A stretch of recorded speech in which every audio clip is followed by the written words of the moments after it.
भाजी करायचा कंटाळा आला असेल तर हे वांग्याचे काप तुम्ही नक्की घरी ट्राय करू शकता। गरम गरम डाळ भात किंवा गरम गरम चपाती ह्याच्यावर हे वांग्याचे काप अगदी परफेक्ट आहेत। रेसिपीला सुरुवात करण्याआधी तुम्ही जर का आपल्या चॅनलवर नवीन असाल आणि जर चॅनल सबस्क्राईब केलं नसेल तर नक्की चॅनल सबस्क्राईब करा। तर चला आपण वेळ न घालवता रेसिपीला सुरुवात करूया। आता हे असं मोठ्या प्रकारचं काळं वांग घेतलेलं आहे। स्वच्छ धुवून त्याला आपण पुसून घ्यायचं आहे आणि त्याच्या गोल गोल मीडियम साईजच्या अशा चकत्या करायच्या आहेत। आता ह्या चकत्या केल्या केल्या आपण त्याला काय करायचं आहे, काटा चमच्याने त्याला आपण टोचे मारायचे आहेत, म्हणजे असे होल पाडायचे आहेत की जेणेकरून आपण जो काही मसाला लावू तो अगदी वांग्याच्या आतपर्यंत मुरला जाईल। आता हे काळे पडू नये म्हणून मी पाण्यात घातलेले आहेत। पाण्यात घालून झाल्यावर एक 5 ते 7 मिनिटांनंतर आपण हे पुन्हा फडक्यावर घ्यायचं आणि स्वच्छ असं हे कोरडं पुसून घ्यायचं। त्यामध्ये थोडासुद्धा पाण्याचा अंश राहता कामा नये।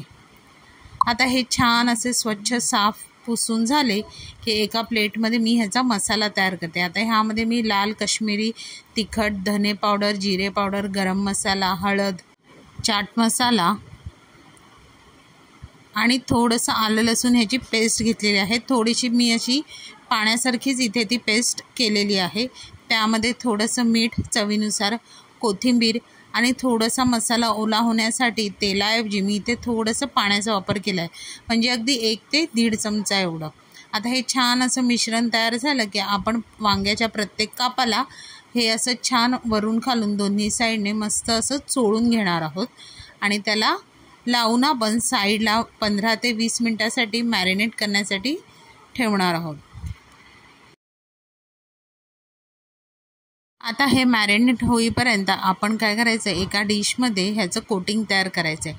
आता इथे मी तांदळाचं पीठ, गव्हाचं पीठ काही न वापरता मक्याचं पीठ घेतलेलं आहे। त्यामध्ये काहीसुद्धा घातलेलं नाही आहे, साधं प्लेन असं हे मक्याचं पीठ आहे। आता इथे मी लोखंडी तव्यावर तेल घालून तेल अगदी कडकडीत तापत ठेवलं आहे आणि तेल आपलं चांगलं कडकडीत तापलं की मीडियम टू फास्ट गॅसवर आपण हे एक एक वांग्याचे काप घालून घेणार आहोत। आणि जशी आपण मच्छी फ्राय करतो तसंच हे सगळे काप आपण शॅलो फ्राय करून घेणार आहोत। अगदी मीडियम टू फास्ट गॅसवर हे शॅलो फ्राय करून घेतले ना की कापं अगदी आपली कुरकुरीत होतात, अशी नरम पडत नाही।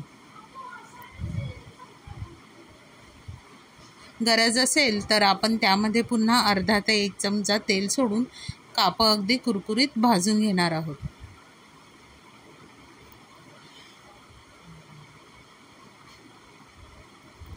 आता छान अशी आलटून पालटून शिजेपर्यंत, कुरकुरीत होईपर्यंत आपण ही कापं भाजून घेतलेली आहेत।